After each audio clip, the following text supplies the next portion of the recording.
This is Prashant from academics for CSC. Friends, आज के इस वीडियो में मैं आप लोगों के साथ बीपीएससी की आगामी मुख्य परीक्षा को ध्यान में रखते हुए मेंस से संबंधित मैं एक महत्वपूर्ण प्रश्न के मॉडल आंसर को मैं डिस्कस करूंगा। आज का जो हमारा टॉपिक है वह जीएस पेपर 2 सेक्शन 1 के अंतर्गत इंडियन पॉलिटी से संबंधित हमारा मॉडल आंसर का टॉपिक होगा। इंडियन पॉलिटी के अंतर्गत राज्यपाल टॉपिक से संबंधित मॉडल आंसर को डिस्कस करेंगे। जैसा कि अगर आप बीपीएससी की प्रीवियस ईयर मेंस के प्रश्न पत्र को देखेंगे तो राज्यपाल जो है वह बीपीएससी का काफी ज्यादा फेवरेट टॉपिक रहा है बीपीएससी मेंस के लिए। इंडियन पॉलिटी के अंतर्गत प्रत्येक 1-2 वर्ष के पश्चात हर बार देखेंगे तो राज्यपाल से संबंधित प्रश्न किसी न किसी डायमेंशन में बीपीएससी के द्वारा अवश्य पूछे जाते हैं। तो आज मैं गवर्नर से संबंधित, राज्यपाल से संबंधित एक महत्वपूर्ण प्रश्न के मैं मॉडल आंसर को मैं डिस्कस करूंगा। गवर्नर से संबंधित हमारे 1-2 मॉडल आंसर पहले भी हमारे द्वारा डिस्कस किया गया है, लेकिन आज का जो हमारा प्रश्न है वह दूसरे परिप्रेक्ष्य में प्रश्न पूछा गया है। एक टॉपिक से कई सारे प्रश्न बन सकते हैं। हमारी कोशिश होती है कि एक टॉपिक के अंतर्गत जितने भी डायमेंशन से प्रश्न बन सके उन सभी डायमेंशन को प्रश्न के अंतर्गत कवर किया जाए और वो मॉडल आंसर के अंतर्गत सन्निहित हों। तो आज हमारा मॉडल आंसर का प्रश्न है, राज्यपाल राज्य में दोहरी भूमिका का निर्वहन करता है, एक संवैधानिक प्रमुख के रूप में और दूसरा केंद्र के प्रतिनिधि के रूप में। इस कथन को स्पष्ट करते हुए राज्यपाल के पद से संबंधित विवादों को लिखें। देखिए, प्रश्न के पश्चात मैं हर बार आप लोगों को बताता हूं कि आप अच्छा आंसर तभी लिख पाएंगे जब प्रश्न को पढ़ने के पश्चात आप उन महत्वपूर्ण कीवर्ड को छांटें जिसके आधार पर आपका आगे का जो आंसर है वह लिखा होना चाहिए। तो आज के प्रश्न में क्या महत्वपूर्ण कीवर्ड है? पहला है राज्यपाल की दोहरी भूमिका के बारे में आपको बताना है। कौन सी दोहरी भूमिका? पहला कि राज्य में संवैधानिक प्रमुख की भूमिका का निर्वहन राज्यपाल करता है और दूसरा राज्य में केंद्र के प्रतिनिधि के रूप में भी राज्यपाल की भूमिका होती है। ये दोनों कैसे अलग अलग आपको वहां पर बताना होगा, क्योंकि किसी भी राज्य के अंतर्गत राज्यपाल दोहरी भूमिका का निर्वहन करते हैं। तो इन दोनों चीजों को आपको डिफाइन करना होगा। इसके बाद राज्यपाल के पद से संबंधित जो भी महत्वपूर्ण डिस्प्यूट हैं, जो भी महत्वपूर्ण विवाद हैं सेंटर और स्टेट के बीच, उसको बताना है और इसके बाद आपको कंक्लूजन करते हुए आपका आंसर को फिनिश करना है। तो यही मॉडल आंसर का सार है। ठीक है, आइए इंट्रोडक्शन से हम लोग समझने की कोशिश करते हैं। देखिए, अगर इंडियन पॉलिटी का कोई प्रश्न आपको लिखने के लिए आए और आप आंसर लिख रहे हों तो उस आंसर की शुरुआत कोशिश करें कि उस संविधान से आपकी आंसर की शुरुआत होनी चाहिए। या तो संविधान के महत्वपूर्ण आर्टिकल्स को आप वहां पर लिखिए, संविधान के महत्वपूर्ण शेड्यूल को लिखिए, संविधान के महत्वपूर्ण भाग को लिखिए, सुप्रीम कोर्ट की जजमेंट को लिखिए, प्रीएम्बल को लिखिए, कोई भी महत्वपूर्ण प्रावधान को लिख सकते हैं अगर वह संविधान इंडियन पॉलिटी से संबंधित प्रश्न हो तो चूंकि यहाँ पर प्रश्न गवर्नर से है तो बेशक आप भारतीय संविधान के आर्टिकल से इसकी शुरुआत कर सकते हैं। भारतीय संविधान के भाग 6 के अंतर्गत आर्टिकल 153 में प्रत्येक राज्य के लिए राज्यपाल के पद का उल्लेख किया गया है। राज्यपाल किसी भी राज्य का संवैधानिक प्रमुख होता है। यह केंद्र एवं राज्यों के मध्य एक कड़ी के रूप में भी कार्य करता है। इस प्रकार राज्यपाल राज्य में दोहरी भूमिका का निर्वहन करता है। प्रश्न क्या था?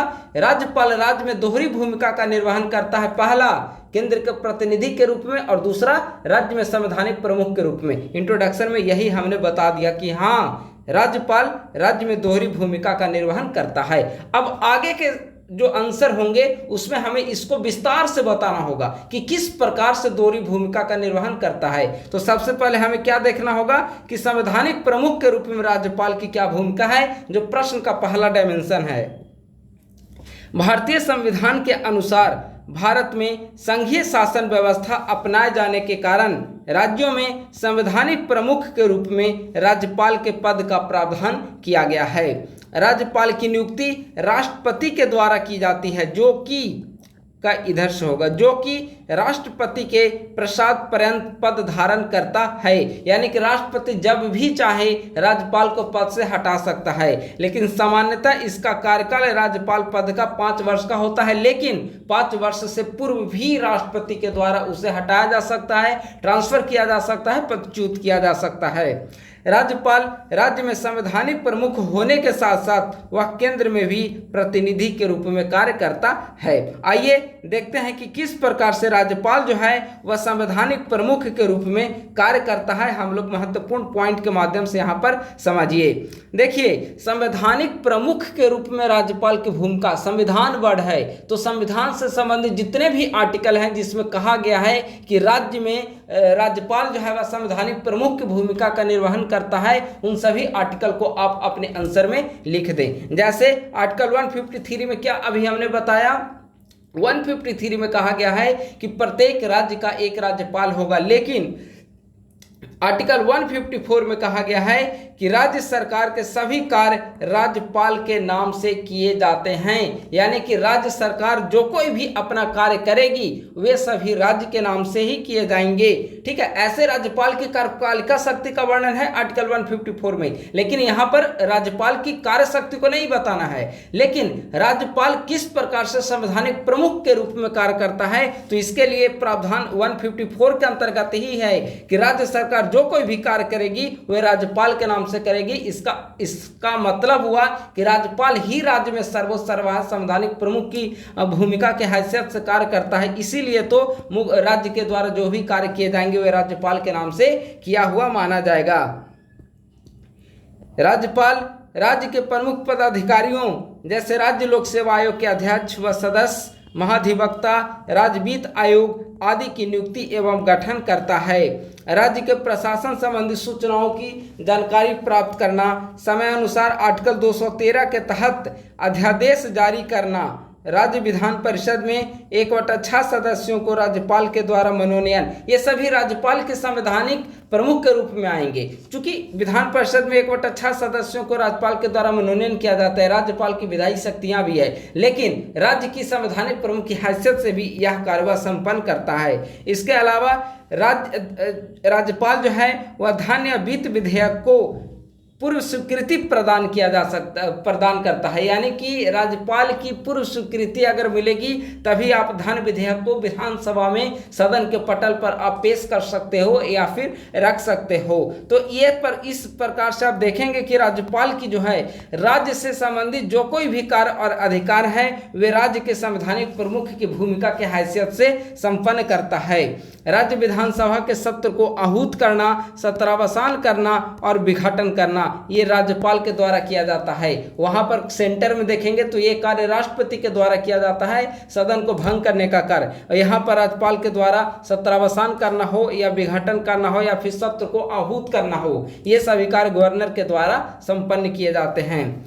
राज्य के संवैधानिक प्रमुख होने के कारण वह सैन्य एवं मृत्युदंड विषय को छोड़कर सामान्य सजा प्राप्त कैदियों के सजा को माफ या लघुकरण कर सकता है। यानी कि राज्यपाल जो है उसको क्षमादान की शक्तियां राष्ट्रपति के समान ही प्राप्त हैं, लेकिन अपवाद में दो हैं। एक अपवाद में सैन्य विषय के जो मामले होंगे, यानी कि सैनिक अदालत के द्वारा जो फैसले दिए जाएंगे उसे राज्यपाल कम नहीं कर सकता, माफ नहीं कर सकता। वहीं दूसरा मृत्युदंड यानी कि फांसी की सजा किसी को दी गई हो तो राज्यपाल उसकी दया याचिका पर कार्य नहीं कर सकता। यह कार्य सिर्फ और सिर्फ राष्ट्रपति के द्वारा संपन्न किया जाता है। तो इन दो मामलों को छोड़कर राज्यपाल को भी क्षमादान की शक्तियां राष्ट्रपति के समान प्राप्त है। तो इस प्रकार से देखेंगे कि राज्यपाल जो है राज्य के अंतर्गत विविध गतिविधियों को संपन्न करता है, चाहे वह क्षमादान की शक्तियों की बात हो, धन विधेयक की स्वीकृति की बात हो या फिर कार्यपालिका शक्तियों के विस्तार की बात हो, कई सारे पदाधिकारियों की नियुक्ति की बात हो, विधानसभा में सदस्यों के मनोनयन की बात हो। कई सारे ऐसे कार्य और अधिकार हैं जो राज्यपाल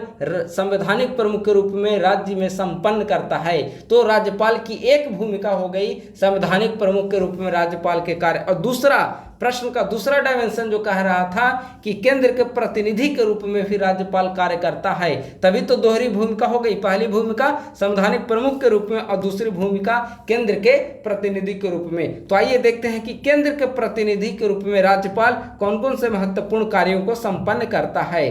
पहला, आर्टिकल 356 का प्रयोग बहुत महत्वपूर्ण आर्टिकल है। आर्टिकल 356 के प्रयोग के समय राज्यपाल के सिफारिश के आधार पर ही राष्ट्रपति के द्वारा राज्यों में राष्ट्रपति शासन लगाया जाता है। यानी कि केंद्र सरकार के द्वारा किसी भी राज्य में राष्ट्रपति शासन या आर्टिकल 356 को वहां पर इम्पोज करना हो, आर्टिकल 356 को लागू करना हो, इसके तहत राष्ट्रपति शासन लगाना हो, तो राष्ट्रपति जो है, राज्यपाल जब तक सिफारिश नहीं करेंगे तब तक राष्ट्रपति उस पर सहमति नहीं देंगे। राष्ट्रपति आर्टिकल 356 को इम्पोज नहीं कर सकते हैं। तो आर्टिकल 356 के प्रयोग के समय में राज्यपाल की महत्वपूर्ण भूमिका होती है और यहाँ पर राष्ट्रपति चूंकि उसके कार्य को मानता है, यानी कि केंद्र के प्रतिनिधि या एजेंट के रूप में उसे स्वीकार किया जाता है। दूसरा, समय समय पर वह राज्यों में केंद्र सरकार की योजनाओं संबंधी प्रगति रिपोर्ट केंद्र सरकार को भेजती है। अभी एग्जाम्पल के लिए मान लेते हैं आयुष्मान भारत। आयुष्मान भारत किसकी योजना है? केंद्र सरकार की, सेंटर की योजना है। अब बिहार में आयुष्मान भारत क्रियान्वित है या नहीं, अगर क्रियान्वित है तो इसके तहत क्या क्या कार्य किए जा रहे हैं, कितने लोग यहाँ पर बेनिफिशियरीज के रूप में काम कर रहे हैं, इसकी क्या अभी स्टेटस है, इम्प्लीमेंटेशन स्टेटस इसकी क्या है, ये सभी केंद्र सरकार के द्वारा जितनी भी योजनाएं लागू की गई है किसी भी स्टेट के अंतर्गत, उसके डेवलपमेंट से संबंधित रिपोर्ट राज्यपाल के द्वारा केंद्र सरकार को प्रदान की जाती है। इससे क्या स्पष्ट हुआ कि केंद्र सरकार के प्रतिनिधि के रूप में राज्यों में राज्यपाल कार्य करती है। संविधान के आर्टिकल 155 के द्वारा राज्यपाल की नियुक्ति राष्ट्रपति के द्वारा की जाती है। अब देखिए, राष्ट्रपति कहाँ पर होते हैं? सेंटर के अंतर्गत। राज्यपाल कहाँ पर होते हैं? स्टेट के अंतर्गत। और राष्ट्रपति के द्वारा राज्यपाल की नियुक्ति की जाती है, यानी कि सेंटर के जो संवैधानिक पद के व्यक्ति हैं उनके द्वारा राज्य के संवैधानिक पद के व्यक्ति की नियुक्ति की जाती है। इसका मतलब क्या हो गया कि केंद्र के, चूंकि राष्ट्रपति के द्वारा इनकी नियुक्ति की जाती है, अतः राष्ट्रपति के पश्चात पर्यंत पद पर धारण करते हैं, यानी कि केंद्र के प्रतिनिधि के रूप में कार्य को संपन्न करते हैं। आर्टिकल 156 राष्ट्रपति के पश्चात पर्यंत पद धारण करना। जब भी राष्ट्रपति चाहेंगे 5 वर्ष कार्यकाल पूरा हो या ना हो, जब भी राष्ट्रपति चाहेंगे इनका स्थानांतरण कर सकते हैं, इनको पदच्युत कर सकते हैं, यानी कि भले ही इनका कार्यकाल 5 वर्ष का है लेकिन इससे पहले भी इनका स्थानांतरण, तबादला या फिर पद से हटाया जा सकता है। आर्टिकल 200 के तहत वह बिहार राज्य विधानमंडल के द्वारा पारित विधेयक को राष्ट्रपति के विचारार्थ रख सकता है, आर्टिकल 200 के तहत। और सबसे महत्वपूर्ण इसकी स्वविवेकी शक्तियां हैं। स्वविवेकी शक्तियों के अंतर्गत कई सारे ऐसे मामले हैं, जैसे गठबंधन की, किसी भी, मान लो कि चुनाव के पश्चात किसी भी दल को बहुमत प्राप्त नहीं हुआ, तो गठबंधन की अगर सरकार बनने की स्थिति आएगी तो वहां पर राज्यपाल को स्वविवेकी शक्तियां मिली हुई है और इसके तहत वह निर्णय लेता है केंद्र के इशारे पर। तो इस प्रकार से कह सकते हैं कि केंद्र के प्रतिनिधि के रूप में राज्यपाल की महत्वपूर्ण भूमिका होती है। उपरोक्त से स्पष्ट है कि राज्यपाल राज्य में दोहरी भूमिका का निर्वहन करता है। राज्यपाल के द्वारा दोहरी भूमिका का निर्वहन ने राज्य मंत्रिपरिषद व राज्यपाल के मध्य विवाद की स्थिति भी उत्पन्न किए हैं, जिसे निम्न रूप में अध्ययन कर सकते हैं। प्रश्न के बाद क्या कहा गया था कि राज्यपाल के पद से संबंधित वाद विवाद को बताएं। तो अब हम लोग देखते हैं कि राज्यपाल के पद से संबंधित कौन कौन से महत्वपूर्ण विवाद हैं। पहला, राज्यपाल की स्वविवेकी शक्तियों ने राज्यपाल एवं राज्य मंत्रिपरिषद के साथ विवाद को उत्पन्न किया है। ये स्वविवेकी शक्तियां ऐसी हैं जिसका स्पष्ट उल्लेख संविधान में भी नहीं किया गया है। हालांकि देखेंगे कि 163 जो आर्टिकल है वह राज्यपाल को स्वविवेकी शक्तियां प्रदान करता है। इसमें भी कुछ स्पष्ट देखा जाए तो कुछ भी स्पष्ट नहीं कहा गया है। राज्य विधानसभा में किसी भी दल को स्पष्ट बहुमत न मिलने पर राज्यपाल के द्वारा प्रायः केंद्र के समान राजनीतिक विचारधारा वाले दल को सरकार बनाने के लिए बुलाया जाता है, जबकि सामान्यतः विधानसभा में सबसे बड़े राजनीतिक दल को आमंत्रित किया जाना चाहिए। इसे आप एग्जाम्पल से समझिए। मान लेते हैं कि अभी केंद्र में सेंटर, यहाँ पर लिख दे रहा हूँ सेंटर, भारतीय जनता पार्टी की सरकार है, और स्टेट में मान लेते हैं कि अभी चुनाव होती है और चुनाव के तहत अभी जो महागठबंधन है और एनडीए दोनों चुनाव लड़ते हैं। एनडीए को मान लेते हैं कि बीजेपी सबसे लार्जेस्ट पार्टी है, स्टेट चुनाव के पश्चात बीजेपी सबसे लार्जेस्ट पार्टी बनती है और इसे 80 सीट प्राप्त हो जाते हैं। ठीक है, आरजेडी को 75 सीट प्राप्त होते हैं और जेडीयू को 60 सीट प्राप्त होते हैं। तो देखा जाए तो बहुमत चूंकि महागठबंधन है तो इन दोनों को बहुमत प्राप्त हो गया, लेकिन सिंगल लार्जेस्ट पार्टी चूंकि बीजेपी बनी और सेंटर में बीजेपी की सरकार है, तो राज्यपाल अक्सर देखा जाएगा कि उस स्थिति में अपने जिस दल से उनका संबंध होता है, विचारधारा से जुड़े होते हैं, उन्हीं दल को सरकार बनाने के लिए आमंत्रित करते हैं। तो ऐसी स्थिति में ये सबसे बड़ा विवाद सेंटर और स्टेट के बीच में उभर कर सामने आता है। इसके बाद अभी हमने ऊपर जिक्र किया था कि आर्टिकल 356 बहुत महत्वपूर्ण है। इसके प्रयोग को लेकर भी सेंटर और स्टेट के बीच विवाद बने रहते हैं। कई बार तो मामले सुप्रीम कोर्ट के यहाँ चली जाती है और सुप्रीम कोर्ट के द्वारा केंद्र सरकार को फटकार लगाया जाता है कि आपने गलत तरीके से आर्टिकल 356 को इम्पोज किया है, तो फिर वहां पर हटाया जाता है। तो कई बार देखेंगे कि राज्यपाल के द्वारा इसे लागू करने को लेकर एक पक्षपाती रवैया भी अपनाया जाता है। ठीक है, सरकार जो है, राज्यपाल जो है वह अपनी विपक्षी, चूंकि केंद्र सरकार के द्वारा जहां पर विपक्षी दल की सरकार जिस राज्य में होगी, केंद्र सरकार अस्थिर करने का प्रयास करती है। किसके माध्यम से? राज्यपाल के माध्यम से। क्यों? क्योंकि राज्यपाल केंद्र के प्रतिनिधि के रूप में वहां पर कार्य कर रहे होते हैं। राज्यपाल की नियुक्ति में प्रायः केंद्र सरकार अपने राजनीतिक विचारधारा से प्रभावित लोगों को वरीयता देती है। ऐसी स्थिति में राज्यपाल नियुक्त लोग प्रायः निष्पक्ष व्यवहार नहीं कर पाते। कैसे निष्पक्ष व्यवहार करेंगे? केंद्र सरकार के द्वारा अपने दल के प्रति निष्ठा रखने वाले व्यक्तियों को, अपने दल के वरिष्ठ कार्यकर्ताओं और नेताओं को जो राजनीति से रिटायर होने लायक होते हैं, या फिर किसी राज्य में दो राजनेताओं के बीच विवाद होता है तो एक राजनेता को राज्यपाल का पद सौंप देता है। तो ऐसी स्थिति में वह व्यक्ति जो खुद किसी विचारधारा और किसी राजनीतिक दल से संबंधित होता है, वह व्यक्ति कैसे किसी संवैधानिक पद पर जाकर निष्पक्ष रूप से कार्य कर पाएगा? ऐसी स्थिति में देखा जाता है कि यह विवाद जो है सेंटर और स्टेट के बीच आगे जाकर बहुत ज्यादा या गहरा जाता है यह विवाद। इतना ही नहीं, आर्टिकल 200 के तहत देखेंगे कि विधेयकों को राष्ट्रपति के विचारार्थ रखना और लंबे समय तक निर्णय न होने पर भी राज्यपाल प्रश्न, इस पर हमें उठता हुआ प्रश्न देखने को मिलता है। तो कई सारे ऐसे विवाद के मुद्दे हैं। अभी हमने विवाद के मुद्दे में आर्टिकल 356 को देखा, इसके अलावा आर्टिकल 163 के तहत स्वाविवेकी शक्तियों को देखा, इसके अलावा आर्टिकल 200 के तहत हमने विधेयकों की स्वीकृति को देखा, इसके अलावा आर्टिकल इसकी क्षमादान संबंधी इसकी शक्तियों को भी देखा। गवर्नर का आर्टिकल 161 के तहत कई सारे ऐसे हमने आर्टिकल को संवैधानिक प्रावधान के रूप में केंद्र के प्रतिनिधि के रूप में इसे हमने देखा है। विवाद के रूप में भी आर्टिकल 356, आर्टिकल 163, आर्टिकल 200, ये सब विवाद को लेकर भी महत्वपूर्ण इशू हैं। यानी कि प्रश्न का दोनों डायमेंशन, कैसे संवैधानिक प्रमुख के रूप में और केंद्र के एजेंट के रूप में, और दूसरा उसके पद से संबंधित क्या क्या विवाद हैं, उन सबको हमने यहाँ पर डिस्कस कर लिया है। उपरोक्त से स्पष्ट है कि संघात्मक शासन व्यवस्था होने के कारण राज्यों में संवैधानिक प्रमुख के रूप में राज्यपाल के पद का प्रावधान किया गया है। यद्यपि विगत कुछ वर्षों में राज्यपाल के पद एवं उसके कर्तव्यों के निर्वहन को लेकर विवाद की स्थिति देखने को मिली है। यही कारण है कि सरकारीय आयोग, द्वितीय प्रशासनिक सुधार आयोग आदि ने राज्यपाल की नियुक्ति में मुख्यमंत्री की सहमति को बाध्यकारी बनाने एवं गैर राजनीतिक की नियुक्ति की बात की है। यानी कि सेंटर स्टेट रिलेशन जिस प्रकार से राज्यपाल पद को लेकर विवाद गहरा रहा है, तो कई सारी कमिटीज जो गठित हुई हैं उसने रिपोर्ट दिया है। उन्हीं रिपोर्ट को अगर सेंट्रल गवर्नमेंट के द्वारा लागू किया जाए तो बहुत हद तक राज्यपाल पद को लेकर जो विवाद होते हैं उस विवाद को दूर किया जा सकता है।